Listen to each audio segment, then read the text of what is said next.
Bienvenidos a Milenio Mercados en Perspectiva, aquí como todas las semanas con Juan Musi. Juan, ¿cómo estás? Bien, ¿tú qué tal? Me da gusto saludarte. Igualmente. Y su servidor Manuel Somoza para platicar de temas económico-financieros en México y en el mundo. Y como siempre empezamos con México, donde hubo algunas noticias francamente importantes. Yo quiero resaltar el tema de la inflación. Salió la inflación de la primera quincena del mes de mayo, fue negativa, menos 0.30, se esperaba negativa, pero no tan negativa, se esperaba en menos 0.26. Sin embargo, la inflación últimos 12 meses acumulada sigue estando muy por arriba del 4%, está en 4.43. Y yo creo que esto le da la razón a Banco de México para no poder bajar tasas. Mientras la inflación esté fuera de lo que es el parámetro que ha fijado Banco de México, que es 3% más menos 1%, sería muy difícil ver que el Banco Central la redujera, ¿no? Yo creo que eso fue muy importante. El tipo de cambio reaccionó favorablemente, sin embargo el tipo de cambio ha estado muy estable desde principios del año. Es más, estamos por debajo de cómo empezamos el año. El peso se ha revaluado cerca de 3% con respecto al dólar, y ya hemos explicado, Juan y yo, las razones de esta estabilidad del peso. Primero, que en el tema fiscal, pues en el gobierno no se está gastando más de lo que dijo que se iba a gastar, está dentro del presupuesto fiscal, y en segundo lugar, la tasa de interés es enorme y eso ayuda a esa estabilidad del peso, que ayuda enormemente a que la inflación vaya para abajo, ¿no? Porque dicen unos, oye, es que no debería de Banco de México fijarse en el tipo de cambio. Se tiene que fijar en el tipo de cambio Banco de México porque es uno de los elementos que más presiona la inflación. No sé cómo la veas tú, ¿no? Por supuesto. Además, hemos estado aquí comentando cómo el Banco de México, pues evidentemente en su balance de riesgos, pues toma en cuenta todos los elementos que pueden jugarle en contra, y coincido contigo, mientras no converja y no esté por debajo del 4%, que por cierto, pues vienen meses en los que podría empezar a bajar, ¿no?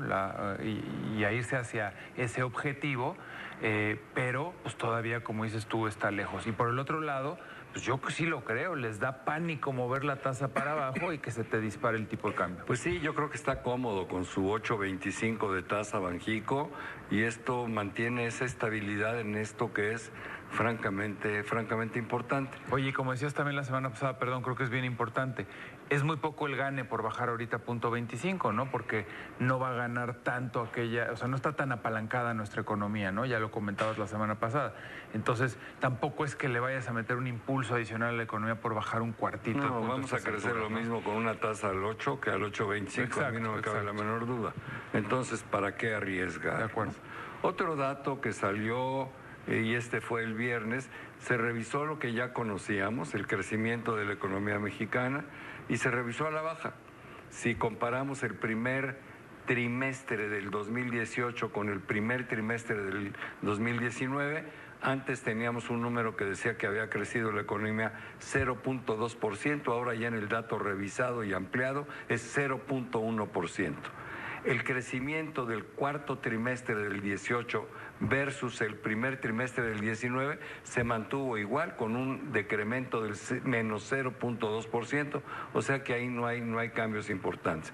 El mensaje es, a ver, la economía yo sí creo que este año va a crecer cuando mucho 1.2%, este es un crecimiento muy menor y evidentemente a mí me preocupa que no haya crecimiento, porque como lo hemos comentado aquí ampliamente, pues esto también puede provocar que empiece a haber reducciones en los ingresos fiscales, y entonces si se le acaba el dinero al presidente para sus programas, ¿qué es lo que va a hacer? ¿Hasta dónde aguanta la disciplina fiscal en términos de crecimiento? Pues ¿no? sí, o si cuál sería la alternativa, ¿no? Así es. Entonces ahí estamos atrapados.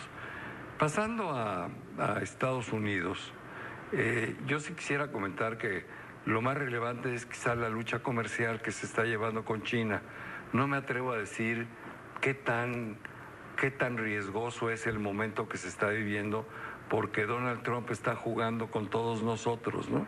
Sí. Un día dice que está a punto de llegar a un magnífico acuerdo, otro día dice que no van a llegar a ningún lado, amenaza a los chinos, agarra a Huawei como puerquito, ¿no?, que que es una empresa importantísima de tecnología en China, la veta y amenaza con vetar a otras 5 dedicadas a tecnología de la seguridad. Entonces es muy difícil saber dónde estamos parados, pero hicimos un análisis nosotros en Cibanco, Juan y yo, y lo que vemos es que si esta guerra se llevara a sus últimas consecuencias, es decir, si Donald Trump le pusiera un impuesto del 25% a todo lo que le compra a China, que son 600 mil millones de dólares, pues entonces el gobierno norteamericano estaría cobrando un impuesto de 150 mil millones de dólares, que tendría un impacto en el consumo bastante mayor que eso. Sin embargo, vamos a dejarlo ahí.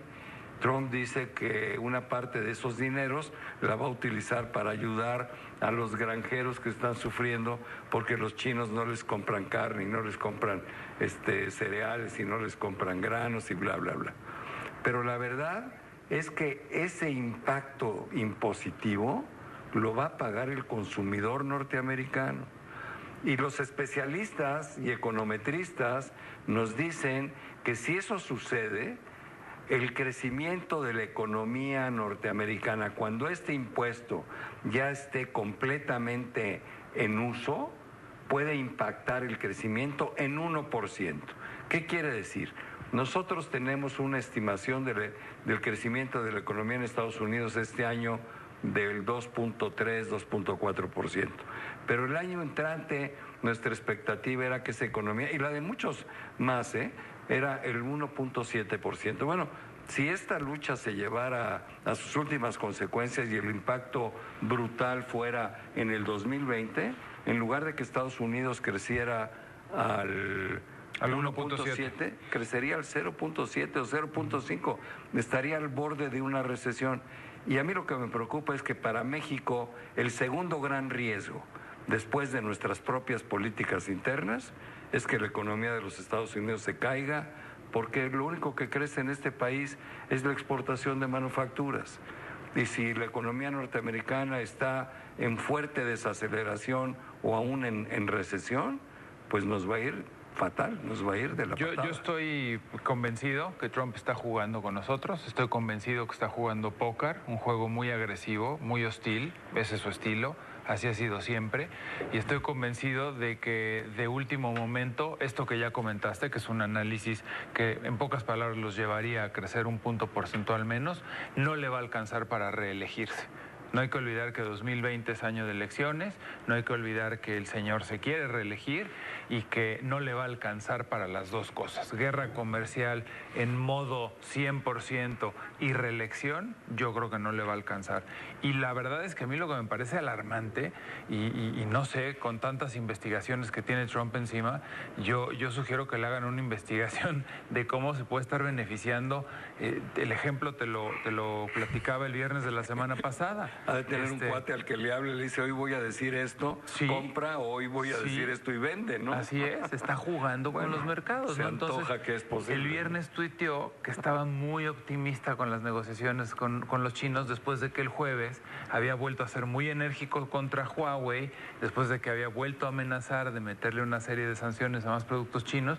Y bueno, pues evidentemente yo creo que sí es sujeto a una investigación, porque esa especulación y esos bienes, esas subidas y bajadas, a mí verdaderamente. A mil investigaciones. Estoy de acuerdo. No creo que se vayan a llevar a cabo, pero bueno, eso es lo que está sucediendo en Estados Unidos. Pero por otro lado, la economía está bastante fuerte. Salieron las solicitudes de apoyo al desempleo, mejor de lo estimado, ¿no? Sí. 215,000 cuando se esperaban 219,000. El empleo sigue fuerte y todo indica que va a volver a salir buena información bien, ¿no? económica. Otra cosa que vale la pena comentar es, esta semana que termina salieron las minutas de la FED, ¿no? Y era un documento muy esperado porque pues todos estamos esperando saber si la FED va realmente a bajar o si sí por ahí queda un aumento más en lo que va el año.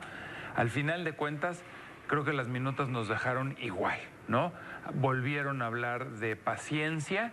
Sí creo que la parte más importante del comunicado desde mi punto de vista es cuando hablan de que la inflación de momento está un poquito abajo de lo que debiera de estar, pero lo identifican claramente como un fenómeno transitorio, estacional de esta época del año, como diciendo, no se confíen, porque el resto de la economía está fuerte y este es un fenómeno transitorio. Entonces yo creo que nos quedamos igual. Sí. Lo más probable hoy es que la tasa ni suba ni baje. Me no sé llevo cómo la la veas. impresión exactamente igual. Yo creo que la tasa, lo más seguro es que se quede en 2.5% a lo largo de todo el 2019. En las encuestas, la probabilidad de alza es 0 y la probabilidad de baja es del 43% en diciembre, pero yo creo que es una probabilidad todavía muy lejana, ¿no? Así Entonces, yo creo que fue desde ese punto de vista pues, tranquilizador lo de la Fed. El momento que estamos viviendo en México, lo peor que nos podía pasar es que la Fed dijera voy a subir tasas, ¿no? Sí. Porque entonces sí, pues amárrense los cinturones. La ¿no? verdad lo que movió Pero, los mercados esta semana francamente, bien. no fue eso, fueron básicamente la guerra comercial. Y dos cosas importantes, la renuncia de Theresa May como líder del partido y el tema del petróleo, una fuerte baja en la semana por una publicación de inventarios muy grandes y también por la posibilidad de que ocurra una guerra comercial, pues evidentemente se habla de que la demanda de crudo también bajaría, ¿no? Sí, Entonces sin se duda. ajustó 6% para abajo el petróleo. Lo primero yo creo que es la historia de una muerte anunciada, ¿no? Theresa May ya no tenía nada que hacer en el Parlamento. Desafortunadamente ese país con esa política tan antigua y esa democracia tan bien formada, pues lleva atorado en una discusión estéril 2 años donde no se ponen de acuerdo. Y yo creo que ojalá y la salida de Theresa May, bueno, pues destrabe el impasse y ya se llegue a conclusiones, pero... Mi miedo es que llegue Corbyn. Bueno, pues Eso puede poner las cosas peor. esa es una probabilidad. No, y es también un hombre ultra... tuve la esperanza de que hubiera yo un segundo referéndum que había anunciado May, pero pues yo creo que ese ya se quedó en el tintero, que es lo que más le conviene a Gran Bretaña, ¿no? Así decir, perdón, me equivoqué, vamos a quedarnos aquí como socios y se acabó. Es lo más interesante que veo realmente alrededor del mundo. Se nos acaba el tiempo, Juan. Muchísimas Muchas gracias. Pero sobre todo gracias a todos ustedes por estar aquí cada semana con nosotros en Milenio Mercados en Perspectiva.